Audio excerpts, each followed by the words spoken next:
di UAS, ujian akhir semester. Jadi ujian kali ini yaitu mengenai mata kuliah Manajemen Ekspor Impor oleh Kori Nur Aini, mahasiswi Universitas Teknologi Digital dari kelas C4 Manajemen. Dan tugasnya adalah mengukur kinerja bisnis menggunakan metode Balanced Scorecard pada aspek non-financial, learning and growth, business process internal, customer, pada usaha atau UMKM sebelah kering tanpa merek di daerah Ciparai, Kabupaten Bandung. Nah, pertama kita harus tahu dulu nih, apa sih manajemen ekspor dan impor? Jadi, yang dimaksud dengan manajemen ekspor dan impor itu dikatakan sebagai sebuah praktik pengelolaan dari aktivitas perdagangan internasional dari suatu perusahaan. Ini melibatkan sebuah perencanaan, pelaksanaan, dan pengendalian kegiatan yang terkait dengan ekspor, penjualan produk ke pasar internasional, dan impor, pembelian produk dari pasar internasional. Latar belakangnya yaitu mengenai evaluasi pengukuran kinerja bisnis menggunakan metode Balanced Scorecard dengan penekanan pada aspek non-financial, yaitu perspektif learning and growth terkait manajemen sumber daya manusia, perspektif business process internal, yaitu manajemen operasional dan teknologi, dan perspektif customer terkait manajemen atau strategi dari pemasarannya. Lalu, produk apa sih yang dianalisis? Jadi guys, sebelumnya analisis ini dilakukan berdasarkan hasil kunjungan, wawancara, diskusi, dan komunikasi kepada pemilik usaha sebelah kering tanpa merek, yaitu Ibu Dewi, pada tanggal 28 Maret tahun 2023 di Desa Cigelang, Kecamatan Ciparai, Kabupaten Bandung. Ada potongan videonya juga nih. Disebutkan tadi bahwa sebelah kering ini dinamakan sebelah kering tanpa merek. Itu menjadi pertanyaan untuk sebagian orang, kenapa tidak memberikan merek? Sebetulnya Bu Dewi memiliki alasan bahwa ia tidak memberi merek pada sebelah produknya. Karena pada awalnya, konsumen yang datang beli dalam jumlah yang banyak dan dijual kembali. Bu Dewi memiliki tujuan yaitu memudahkan konsumennya menggunakan merek sendiri dan memiliki target memperbanyak reseller, sehingga produksi pun terus bertambah hingga saat ini. Dapat kita lihat di beberapa e-commerce, produk sebelah kering bumbu kacang milik Bu Dewi tersebar di beberapa toko dan beberapa daerah. Mereka mendesain merek dan kemasannya sendiri sedemikian rupa dan sesuai kemauan mereka. Selanjutnya ada poin-poin analisis. Poin yang pertama, yaitu mengenai manajemen sumber daya manusia di tempat produksi sebelah kering tanpa merek. Kedua, proses bisnis internal terkait manajemen operasional, industri, dan teknologi di tempat sebelah kering tanpa merek. Dan yang terakhir yaitu manajemen pemasaran. Nah, catatannya, analisis ini dilakukan berdasarkan video sebelumnya ya.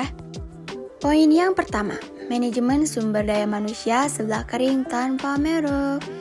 Sasaran utama manajemen sumber daya manusia adalah memaksimalkan produktivitas organisasi melalui optimalisasi keefektifan karyawannya dan secara simultan meningkatkan kualitas kehidupan kerja karyawan serta memperlakukan karyawan sebagai sumber daya yang sangat bernilai. Seperti halnya sebelah kering tanpa merek milik Bu Dewi ini yang berdiri sejak tahun 2018 dan berkembang hingga saat ini. Dari kondisi karyawan dan pemiliknya, terdapat 7 karyawan tetap yang bekerja di sana setiap harinya.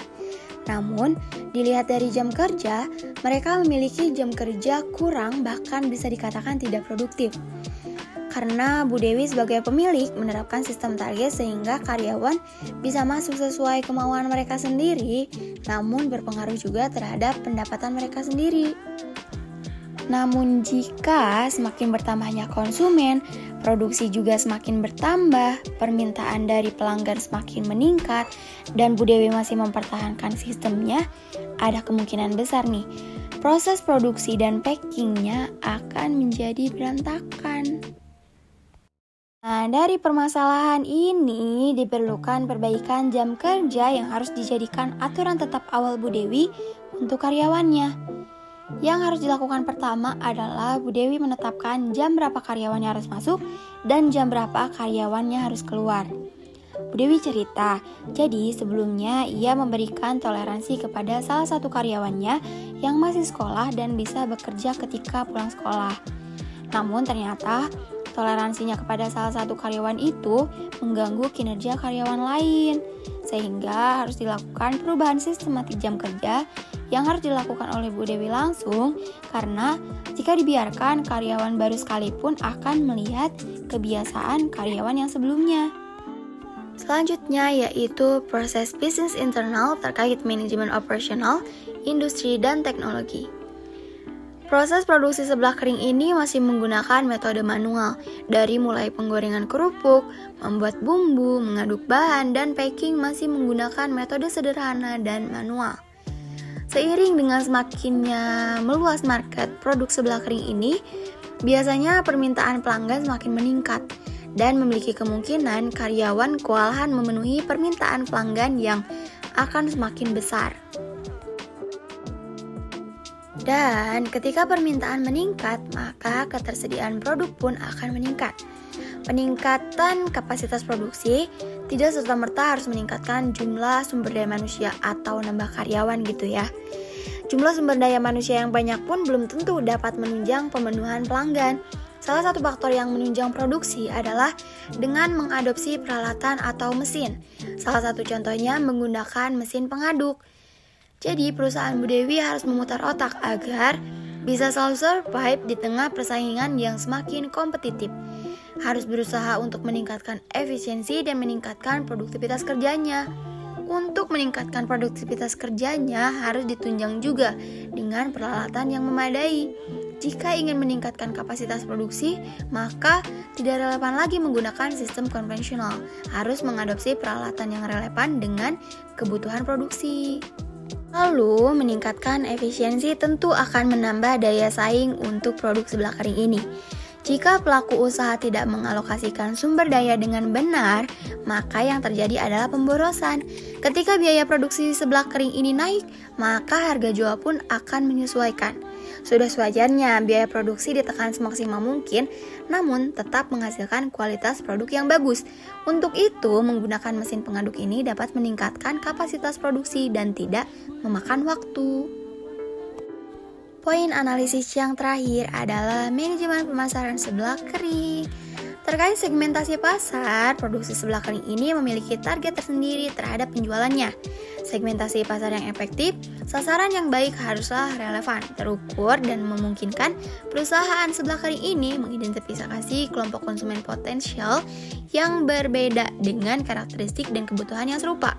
Kata Bu Dewi, segmentasi pasar dan produk seblak yang kami jual yaitu mencakup semua kalangan masyarakat, baik masyarakat menengah atas dan menengah ke bawah. Juga mencakup semua kalangan dari berbagai usia, mulai dari anak-anak, remaja hingga dewasa. Target pasar yang dibidik yaitu masyarakat sekitar, para penggemar seblak di daerah sekitar Bandung, para siswa dan mahasiswa sekitar, keluar kota bahkan keluar negeri katanya. Ada juga segmentasi demografis, yaitu berdasarkan jenis kelamin, pendapatan, pekerjaan, atau lokasi geografis. Karena karakteristik produk makanan ini yang banyak digemari oleh kalangan muda-mudi. Lalu ada psikografis. Sasaran yang kedua berdasarkan karakteristik psikologis, sikap, minat, atau gaya hidup konsumen.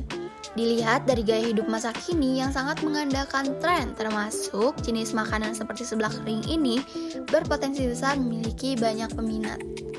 Ada juga posisi pasar nih guys.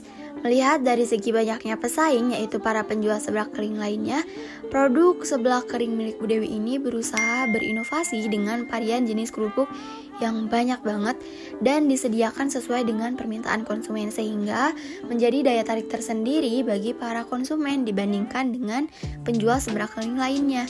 Selain itu juga, produk seblak kering ini mempertahankan cita rasa seblak yang enak, unik, dan menjual dengan harga yang relatif murah sehingga terjangkau oleh semua kalangan masyarakat. Bisa dibeli oleh siapapun gitu. Nah, udah segitu aja ya guys.